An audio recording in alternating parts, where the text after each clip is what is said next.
Hello friends, this is SP Singh and welcome to smarter every day. तो आज हम समझेंगे बालक के विकास पर आनुवंशिकता और पर्यावरण का क्या प्रभाव पड़ता है। एक बहुत ही बेहतरीन टॉपिक, बहुत ही इंपॉर्टेंट टॉपिक जो आपके एग्जाम में 100% आपसे पूछा ही जाएगा, चाहे आप किसी भी यूनिवर्सिटी से हो। और ये बहुत ही आसान भाषा में मैंने लिखा हुआ है, मेरा अपना हैंड रिटन नोट्स है, जिसके माध्यम से मैं आपको समझा दूंगा कि किस तरीके से बालक की डेवलपमेंट पर आनुवंशिकता और वातावरण का प्रभाव पड़ता है। ये एक डायग्राम तैयार किया है जिसके माध्यम से आपको पूरी जड़ समझ में आ जाएगी कि किस तरीके से आनुवंशिकता का प्रभाव पड़ता है और किस तरीके से पर्यावरण का प्रभाव पड़ता है बालक के विकास में। तो जो भी स्टूडेंट क्लास में लास्ट तक बना रहता है, डेफिनेटली वो बहुत कुछ सीखने वाला है। और इतना सारा कंटेंट को जब मैं समझाऊंगा तो डेफिनेटली आपके दिमाग में पूरी तरीके से छप जाएगा ये, ठीक है। तो चलिए फिर देर किस बात की, शुरू करते हैं आज के इस बेहतरीन क्लास को और आप जो है बहुत कुछ सीख पाएंगे। चलिए शुरू करते हैं। बालक के डेवलपमेंट पर जो है आनुवंशिकता, हेरिडिटी और एनवायरनमेंट का क्या इफेक्ट पड़ता है। देखिए,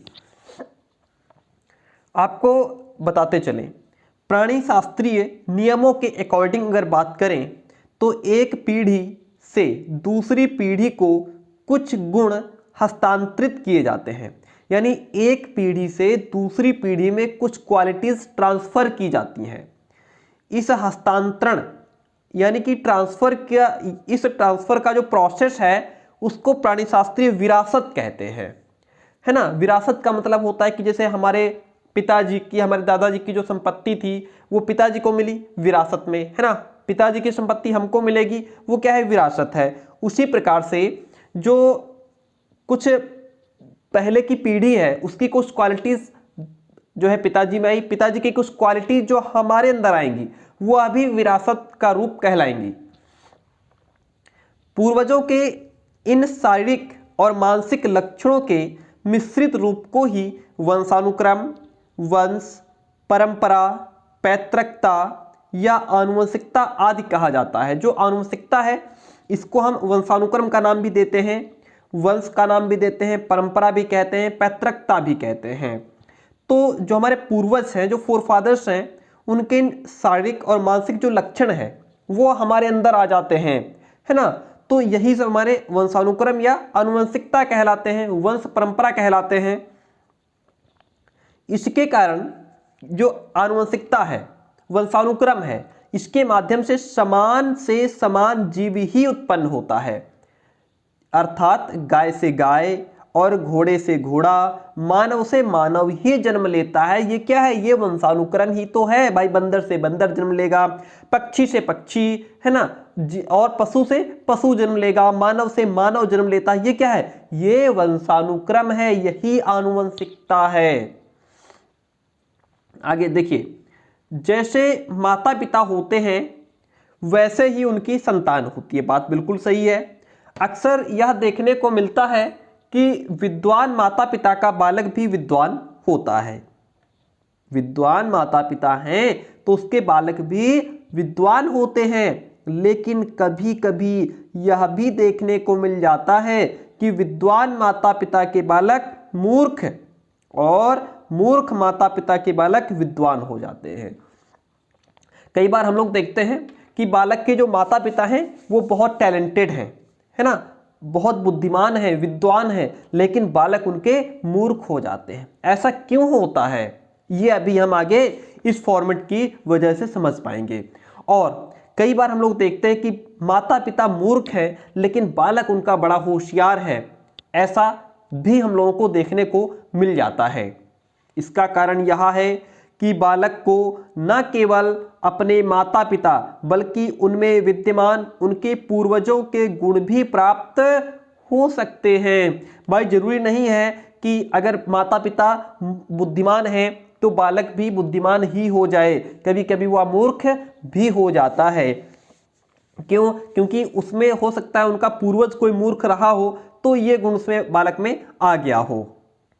देखिए, बालक को वंशानुक्रम की विरासत से मिलने वाले गुण केवल माता पिता से ही नहीं, यानी कि बालक को जो वंशानुक्रम से गुण मिल रहे हैं विरासत में, वो केवल माता पिता से ही नहीं प्राप्त होते, बल्कि अपने ये गुण वो दादा दादी के भी हो सकते हैं, परदादा परदादी के भी गुण हो सकते हैं, तथा अन्य पूर्वजों से भी प्राप्त बालक कर सकता है। बालक में संक्रमण होने वाले गुणों की मात्रा पीढ़ी दर पीढ़ी एक निश्चित अनुपात में हस्तांतरित होती है, ट्रांसफर होती जाती है। अब मैं इसके माध्यम से आपको ये पूरा प्रोसेस जो पढ़ाया है वो समझाने का प्रयास करूंगा। आई होप कि आपको ये क्लियर दिख पा रहा होगा। ठीक है, अब इसके माध्यम से समझिए। मान लीजिए यहाँ पे ये क्या है, ये बालक है। ये कौन है? ये बालक है। ठीक है, और ये बालक के पिताजी हैं यहाँ पे, और ये माताजी हैं। तो इन माताजी और पिताजी के संयोग से किसकी उत्पत्ति हुई? इस बालक की उत्पत्ति हुई। ठीक है, पिताजी भी बुद्धिमान है ना, और माताजी भी कौन है? बुद्धिमान है। पिताजी माताजी दोनों बुद्धिमान हैं, बालक भी कैसा हो गया? बालक भी बुद्धिमान हो गया। लेकिन क्या हुआ कि अब पिताजी और माताजी दोनों बुद्धिमान हैं, लेकिन बालक क्या हुआ? बालक क्या हो गया? बालक हो गया मूर्ख। ये क्यों हो गया? ये भी बुद्धिमान थे, टैलेंटेड थे, यहां भी माताजी भी खूब टैलेंटेड हैं, लेकिन बालक उनका कैसा हो गया? जीव कैसा हो गया? मूर्ख हो गया। इसका कारण क्या रहा? इसका कारण क्या हो सकता है? देखिए, अब समझिए नीचे। जैसे जो पिताजी आए, ये कहां से आए? पिताजी आए दादा और दादी के मिलने से, है ना। दादा और दादी के संयोग से इनके पिताजी का निर्माण हुआ, है ना। दादाजी कहां से आए थे? परदादा और परदादी के मिलने से कौन बने? दादाजी। यहाँ पे परदादा और परदादी के मिलने से कौन बने? दादी जी। तो दादा, इन दोनों के मिलन से बने दादाजी, है ना। इन दोनों के मिलन से बने दादी जी। फिर यहाँ पे दादा और दादी के संयोग से पिताजी की उत्पत्ति हुई, है ना। वहीं पे ये जो माताजी थी, माताजी कहाँ से आई? भाई जाहिर सी बात है, नाना और नानी के संयोग से माताजी का जन्म हुआ। ठीक है, नाना जी कहाँ से आए थे? परनाना और परनानी के संयोग से कौन? नानी जी का जन्म हुआ। परनाना और प्रणानी के मिलने से फिर यहाँ पे नानी जी का जन्म हुआ, है ना। तो ये जो बालक है ये कहाँ से चल रहा है? ये यहाँ से चल रहा है। एक बात और, यहाँ पे जो क्वालिटीज 1/8 हैं, कितनी है? 1/8 का। देखिए, ये जो क्वालिटीज होती हैं ये पीढ़ी दर पीढ़ी आगे जब इनके गुण ट्रांसफर होते हैं तो ये गुण घटते भी जाते हैं। जो यहाँ पे 1/8 थे वो यहाँ 1/4 ही रह जाएंगे। कितने रह जाएंगे? 1/4। जितनी पीढ़ी पुरानी होती चली जाएगी उतने ही गुण ये घटते चले जाएंगे। यहाँ पे आए ये 1/2। जो दादाजी में 1/4 थे वो पिताजी में 1/2 आए, और माताजी में 1/2 आए। ठीक है, ये गुण होते हैं। तो यहाँ पे अब जैसे मैं एक बात बोल रहा था कि पिताजी भी बुद्धिमान थे, माताजी भी बुद्धिमान थी, बालक मूर्ख हो गया। कैसे मूर्ख हो गया पता है? हो सकता है ये दादाजी मूर्ख रहे हो सकता है दादी जी मूर्ख रही हो, तभी ये इनकी क्वालिटी बच्चे में चली गई। हो सकता है कहीं ना कहीं इनके ये जो परदादा हैं ये मूर्ख रहे हों, इनकी क्वालिटी यहाँ ट्रांसफर होती रही और आज यहाँ बच्चे के अंदर वो ट्रांसफर आ गया। हो सकता है कहीं ना कहीं दादी जी के जो पिताजी थे वो जो है कौन रहे हो? मूर्ख रहे हो, या परदादी इनकी मूर्ख रही हो, ये क्वालिटी यहाँ से ट्रांसफर होती रही। या फिर माता और पिता दोनों मूर्ख थे, फिर बालक जो था वो बुद्धिमान हो गया।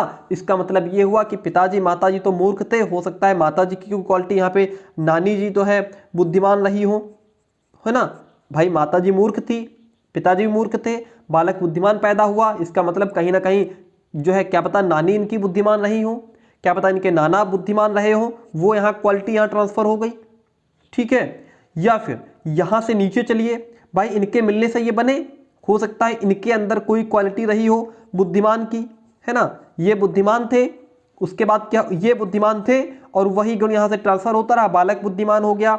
या बालक अगर मूर्ख है, ये भी बुद्धिमान थे, ये भी बुद्धिमान थे, ये भी बुद्धिमान थे, ये भी बुद्धिमान, ये सारे बुद्धिमान थे। यहाँ तक जो इनकी पीढ़ी थी वो बहुत बुद्धिमान थी, लेकिन क्या हुआ? जो बालक था वो मूर्ख हो गया। हो सकता है कहीं ना कहीं ये मूर्ख रहे हों। इस प्रकार से ये क्वालिटी आगे ट्रांसफर हो गई हो। तो बात आपके समझ में आई कि वंशानुक्रम के जो गुण होते हैं किस तरीके से ट्रांसफर होते हैं। आई होप कि ये जो मेरी मेहनत है इसको बनाने में वो सक्सेस हुई होगी, अगर आपको बात समझ में आ जाती है। अगर समझ में नहीं आती है तो हमारी मेहनत ये खराब जाती है। तो जो मैं समझाने का प्रयास कर रहा था वो आपको समझ में आ गया होगा। यानी कि यहाँ पे जो बालक है, हम लोग कहते अच्छा, हम लोग अपने आस पड़ोस में देखते नहीं है, अरे यार ये तो पता नहीं किस पे चला गया, घर में बोलते नहीं है तुम, ये मेरा बेटा पता नहीं किस पे चला गया, है ना, दादा दादी पता नहीं किस पे चला गया। ये अभी जो घर में जो लोग हैं उनसे तो इनकी शक्ल मिलती नहीं है, उनकी जो क्वालिटीज है वो उनसे तो मिलता नहीं है। तो ये बातें हम लोग बोलते हैं, इसका मतलब है कि उसमें कहीं ना कहीं जो पूर्वज थे, दादाजी थे, परदादाजी थे, नानी थी, कहीं ना कहीं उनके क्वालिटीज आ जाती हैं। तब हम देख पाते हैं कि ये घर में हमारे जितने लोग हैं उनसे इसके गुण नहीं मिलते हैं। तो वो गुण हो सकता है कहीं ना कहीं यहाँ से आए हो, यहाँ से आए हो, यहाँ से आ सकते हैं बालक में क्वालिटीज। ये बात समझ में आ गई? ठीक है, आगे बढ़ जाते हैं। देखिए, तो इतनी बात क्लियर हो गई। इस प्रकार स्पष्ट है कि व्यक्ति की समस्त विशेषताएं उसे अपने माता पिता से ही प्राप्त नहीं होती। अब तो बात आपके समझ में आ गई ना कि केवल माता पिता से प्राप्त नहीं होती बल्कि अपने पूर्वजों से भी प्राप्त होती है। अभी मैंने कहा था कि जैसे जैसे पुरानी होती जाती है कौन, पीढ़ी, जैसे जैसे पीढ़ी पुरानी होती जाती है उसका अंशदान कम होता जाता है। नीचे 1/4 था, 1/8 था, 4 हुआ, 2 हुआ, इस प्रकार से क्या था, घटता चला जाता है। और यही कारण है कि माता पिता के बुद्धिमान होते हुए भी उनकी संतानें मंद बुद्धि हो जाती हैं। क्या पता परदादा, परनाना, नानी कौन जो है मंद बुद्धि रहा, जिसकी क्वालिटीज बच्चे के अंदर आ गई और बच्चा भी मंद बुद्धि हो गया। यदि उन दोनों के पूर्वजों में कोई मंद बुद्धि रहा हो तो जो है बालक भी मंद बुद्धि हो सकता है। इसी प्रकार माता पिता के गोरे होने पर भी संतान काली हो सकती है। कैसे? क्या पता दादाजी काले कलूटे रहे हों, क्या पता परदादा काले रहे हों, नानी काली रही हो, तो वो बच्चे के अंदर गुण आ गए। खूब कई बार देखने को मिलता है माता पिता खूब गोरे हैं, बच्चा तो एकदम कतई करिया हो गया, है ना, काला कलूटा हो गया। वो कहां से हो गया? मतलब कहीं ना कहीं हमारे जो पूर्वज थे उनमें कोई काला रहा होगा तभी बच्चा काला हो गया। और कई बार माता पिता तो काले होते हैं, बच्चा खूब गोरा हो जाता है। हो सकता है कहीं पूर्वज कोई खूब गोरे रहे हों, है ना, ये क्वालिटीज होती हैं। चलिए, बात आपको समझ आ रही होगी, आई होप। बालक के, अब ये तो बात हमने खत्म कर दी वंशानुक्रम की, आनुवंशिकता की, ठीक है, ये बात क्लियर हो गई। अब हम पॉइंट पे आएंगे कि बालक के डेवलपमेंट पर, चाइल्ड के डेवलपमेंट में वातावरण का क्या रोल है, एटमॉस्फेयर का क्या रोल है। देखिए, शिशु के जन्म के उपरांत उसे मिलने वाला वातावरण उसके शारीरिक, मानसिक और सामाजिक आदि विकास को प्रभावित करता है। मिलने वाला वातावरण उसके शारीरिक मतलब अगर बालक अपने यहाँ भारत में जन्म लिया है तो हमारे भारतीय जैसा होता है, और अगर जो चीनी लोग हैं उनका जो है फेस क्यों अलग प्रकार का है ना, क्यों? क्योंकि वहाँ का वातावरण वैसा है ना। इसलिए नेपाली लोग वो भी बिल्कुल चीन जैसे दिखते हैं, उनका भी फेस अलग है। ऐसा क्यों होता है? क्योंकि वहां पे वातावरण वैसा है। ठीक, ये बात शारीरिक हो गई। मानसिक भी प्रभाव पड़ता है, सामाजिक, जिस प्रकार के समाज में आप रहेंगे उसी प्रकार की चीजों को एडॉप्ट करेंगे, वही गुण आपके अंदर आएंगे, वही चीजें आप सीख पाएंगे, है ना। भाई बच्चे ने जन्म लिया, उसके बाद आप उसको छोड़ दो चोरों के साथ में तो बच्चा चोर ही बनेगा, है ना। आपका परिवार कैसा है, आपके पड़ोसी कैसे हैं, इसका बालक पर पूरा प्रभाव पड़ता है। आदि विकास को ये सब चीजें प्रभावित करती हैं।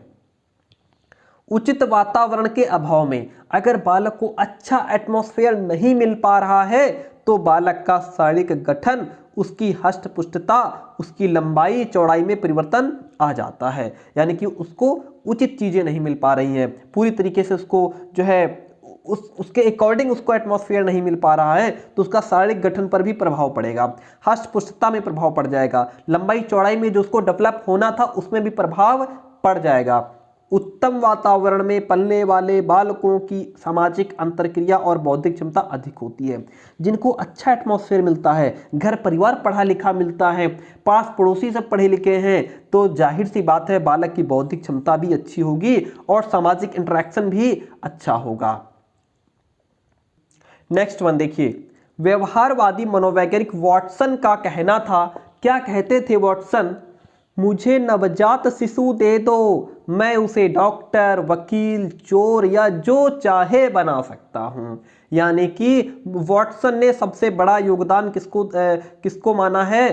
पर्यावरण को, वातावरण को। उन्होंने कहा है कि बालक को जिस प्रकार का वातावरण आप देंगे बालक उसी प्रकार से बन जाएगा। भाई नवजात शिशु आप ले लो, है ना, उसे आप चाहो तो डॉक्टर बना लो, वकील बना लो, या चोरों के साथ छोड़ दोगे तो चोर बन जाएगा। जो आप, क्योंकि नवजात शिशु कोरा कागज होता है, उस पर आप जो चाहें वो लिख सकते हैं। तो ये बात ध्यान रखना, टेट, सीटेट, सुपर टेट में क्वेश्चन आ जाता है कि ये बात किसने कही है? मुझे नवजात शिशु दे दो, मैं उसे डॉक्टर, वकील, चोर चाहे जो बना सकता हूं, ऐसा किसने कहा है? ऐसा व्यवहारवादी मनोवैज्ञानिक वॉटसन का कहना है। व्यक्ति वंशानुक्रम के द्वारा गुण अवगुण प्राप्त करता है ना।